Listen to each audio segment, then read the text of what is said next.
So hello guys, ನಾನು ಮನೀಶು. ನೀವೇನಾದರೂ ಈ ಥರ ಫೋಟೋಸ್ ಏನಾದರೂ ಜನ್ರೇಟ್ ಮಾಡ್ಬೇಕು ಅಂದ್ಕೊಂಡಿದ್ದೀರಾ? ಈ ಥರ AI ಫೋಟೋ ಮಾಡ್ಬೇಕು ಅಂದ್ಕೊಂಡಿದ್ದೀರಾ? ಗೈಸ್, ಇನ್ಸ್ಟಾಗ್ರಾಮಲ್ಲಿ ನೋಡ್ಬೋದು, ಯೂಟ್ಯೂಬಲ್ಲಿ ನೋಡ್ಬೋದು, ಫೇಸ್ಬುಕ್ಕಲ್ಲಿ ನೋಡ್ಬೋದು, ವಾಟ್ಸಪ್ಪಲ್ಲಿ ನೋಡ್ಬೋದು. ಎಲ್ಲೋ ನೋಡಿದ್ರೆ ಈ ಫೋಟೋ ಟ್ರೆಂಡಿಂಗಲ್ಲಿ ಇದೆ. ಸೊ ಇದನ್ನು ಹೇಗೆ ಮಾಡೋದಂತ ಎಷ್ಟೊಂದು ಜನ ಗೊತ್ತಿಲ್ಲ, ನಾನು ತಿಳಿಸ್ಕೊಡ್ತೀನಿ. ವೀಡಿಯೋನ ಎಂಡ್ವರೆಗೂ ನೋಡಿರಿ, ಹಾಗೆ ಚಾನಲ್ನ ಸಬ್ಸ್ಕ್ರೈಬ್ ಮಾಡಿ, ಲೈಕ್ ಮಾಡಿ, ಶೇರ್ ಮಾಡಿ, ಕಾಮೆಂಟ್ಸ್ ಮಾಡಿ. ಇಷ್ಟ ಆಗಿದ್ರೆ ಆರಾಮಾಗಿ ನೀವು 1 ನಿಮಿಷದಲ್ಲಿ ಈ ಫೋಟೋನ ಎಡಿಟ್ ಮಾಡ್ಬೋದು. ಹೇಗಂತ ನಾನು ತೋರಿಸ್ತೀನಿ ನೋಡಿ. ಮೊದಲು ನೀವು ಪ್ಲೇಸ್ಟೋರ್ಗೆ ಹೋಗಿ ChatGPT ಅಂತ ಒಂದು ಆ್ಯಪ್ ಬರುತ್ತೆ. ಆ ಆ್ಯಪ್ನ ನೀವು ಡೌನ್ಲೋಡ್ ಮಾಡ್ಕೊಳ್ರಿ. ನಾನು ಫಸ್ಟೇ ಡೌನ್ಲೋಡ್ ಮಾಡಿದ್ದೀನಿ, ಸೊ ಅದಕ್ಕೆ ನಾನು ಓಪನ್ ಅಂತ ಆಪ್ಷನ್ ಬಂದಿದೆ. ನಾನು ಓಪನ್ ಮಾಡ್ತೀನಿ. ಓಪನ್ ಮಾಡಿದ ತಕ್ಷಣ ಓಪನ್ ಮಾಡಿದಾದ್ಮೇಲೆ ನಿಮ್ಗೆ ಈ ಥರ ತೋರಿಸುತ್ತೆ. ಇಲ್ಲಾದ್ಮೇಲೆ ನೀವು ಪ್ಲಸ್ ಐಕನ್ನ ಕ್ಲಿಕ್ ಮಾಡಿ.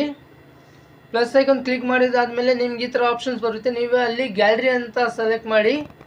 ನಿಮ್ಮ ಗ್ಯಾಲರಿಯಿಂದ ಯಾವ ಫೋಟೋ ಬೇಕೋ ಅದನ್ನು ಸೆಲೆಕ್ಟ್ ಮಾಡಿ. ಸೆಲೆಕ್ಟ್ ಮಾಡಿದಾದ್ಮೇಲೆ ನೀವು ಫೋಟೋ ಸೆಲೆಕ್ಟ್ ಮಾಡಿದಾದ್ಮೇಲೆ ಇಲ್ಲಿ ಆಸ್ಕ್ ಅಂತ ಬರುತ್ತೆ. ಆಸ್ಕ್ ಹತ್ರ ನೀವು ಒಂದು ಟೆಕ್ಸ್ಟ್ನ ಬರೀಬೇಕು. ಆ ಟೆಕ್ಸ್ಟ್ನ ನಾನು ಡಿಸ್ಕ್ರಿಪ್ಷನಲ್ಲಿ ಹಾಕಿದ್ದೀನಿ. ಅದನ್ನು ನೀವು ಸೇಮ್ ಕಾಪಿ ಪೇಸ್ಟ್ ಮಾಡ್ಬೋದು. ಕಾಪಿ ಪೇಸ್ಟ್ ಮಾಡಿದಾದ್ಮೇಲೆ ಇಲ್ಲಿ ಆ್ಯರೋ ಮಾರ್ಕ್ ತೋರಿಸುತ್ತೆ. ಆ ಆ್ಯರೋ ಮಾರ್ಕ್ನ ಕ್ಲಿಕ್ ಮಾಡಿ ಸ್ವಲ್ಪ ವೆಯ್ಟ್ ಆದಮೇಲೆ ನೋಡಿ, ಈ ಫೋಟೋ ನಿಮಗೆ ಇಲ್ಲಿ ಬರುತ್ತೆ. ನೀವು ಈ ಫೋಟೋನ ಕ್ಲಿಕ್ ಮಾಡಿ, ಇಲ್ಲಿ ಮೇಲೆ ಸೇವ್ ಅಂತ ಆಪ್ಷನ್ ಇದೆ, ಸೇವ್ ಮಾಡ್ಬೋದು. ನಿಮ್ಮ ಈ ಫೋಟೋ ನಿಮಗೆ ಡೈರೆಕ್ಟು ಗ್ಯಾಲರಿಯಲ್ಲಿ ಸೇವ್ ಆಗುತ್ತೆ. ನಿಮಗೆ ಇದೇ ಥರ ವೀಡಿಯೋಸ್ ಬೇಕಂದರೆ ನೀವು ನಮ್ಮ ಸಬ್ಸ್ಕ್ರೈಬ್ ಮಾಡಿ, ಲೈಕ್ ಮಾಡಿ, ಶೇರ್ ಮಾಡಿ ಆ್ಯಂಡ್ ಕಾಮೆಂಟ್ ಮಾಡಿ. ಇನ್ನು ಮುಂದೆ ನಿಮ್ಗೆ ಏನು ವೀಡಿಯೋ ಬೇಕು ಅಂತ ಕಾಮೆಂಟ್ ಮಾಡಿ ಗೈಸ್, ನಾನು ಮಾಡೋಕ್ಕೆ ಟ್ರೈ ಮಾಡ್ತೀನಿ. Thank you, bye.